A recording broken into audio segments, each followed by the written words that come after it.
Bismillahirrahmanirrahim. Assalamualaikum warahmatullahi wabarakatuh. Perkenalkan, saya Anita Risana dengan NIM 223510006. Di sini saya akan menjelaskan mengenai wirausaha, yaitu usaha korndok. Laporan ini bertujuan untuk menganalisis peluang usaha mikro, kecil, dan menengah atau UMKM dengan fokus pada produk korndok.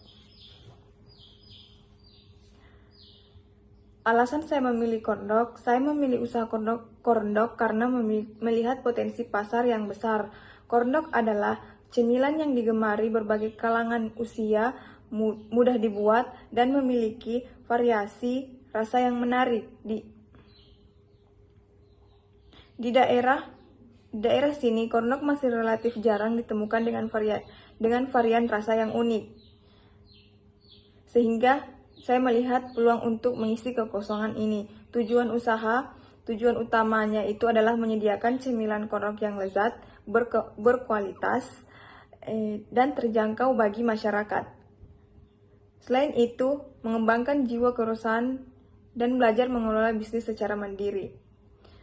Proses produksinya itu, yang pertama ada bahan baku. Bahan baku yang saya gunakan meliputi sosis, tepung terigu, tepung maizena, telur, susu, ragi, gula, garam, dan bahan pelengkap seperti saus, mayones, dan taburan.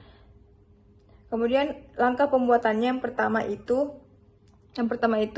campurkan bahan adonan hingga merata. Kemudian tusuk sosis dengan tusuk sate. Celupkan sosis ke dalam adonan hingga terbuat sempurna, kemudian goreng dalam minyak panas hingga berwarna keemasan.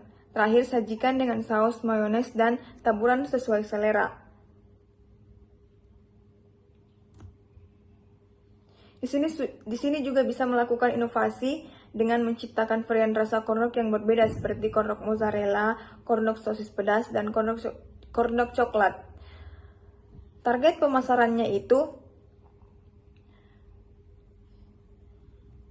adalah anak-anak sekolah, mahasiswa, karyawan, dan masyarakat umum di sekitar. Ada beberapa strategi pemasarannya. Yang pertama itu bisa lewat promosi online, memanfaatkan media sosial seperti Instagram dan Facebook untuk mempromosikan produk. Juga membuat konten menarik seperti foto dan video korndok yang mengunggah selera. Kemudian ada promosi offline, menjual korndok di sekitar sekolah kampus, di sekitar sekolah, kampus, dan tempat keramaian lainnya. Di sini juga mengikuti bazar atau secara komunitas untuk memperluas jangkauan pasar. Kemudian ada penawaran khusus. Penawaran khusus memberikan diskon atau promo khusus untuk menarik pelanggan baru dan mempertahankan pelanggan yang setia.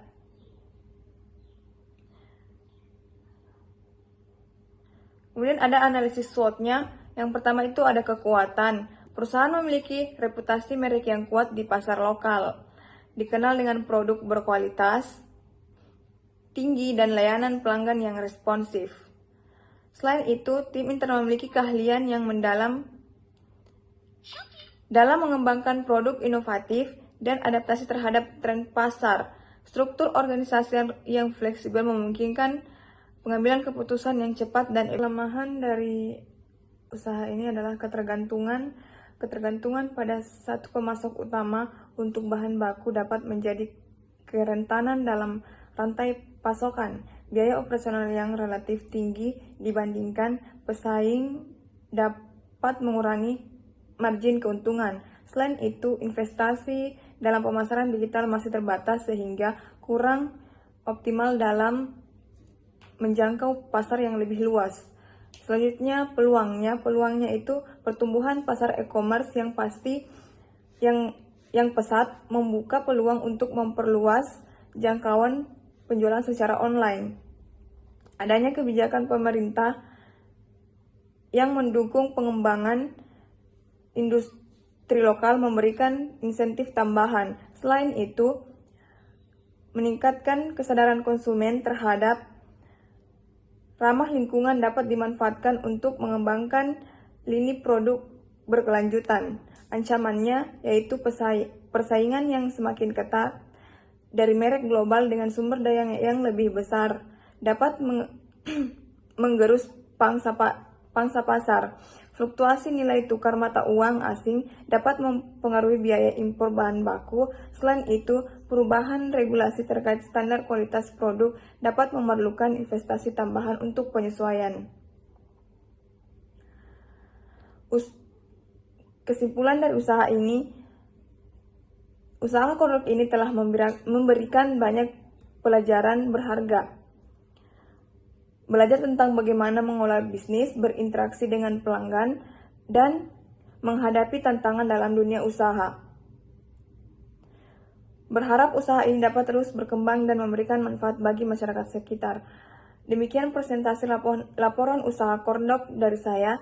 Terima kasih atas perhatiannya. Wassalamualaikum warahmatullahi wabarakatuh.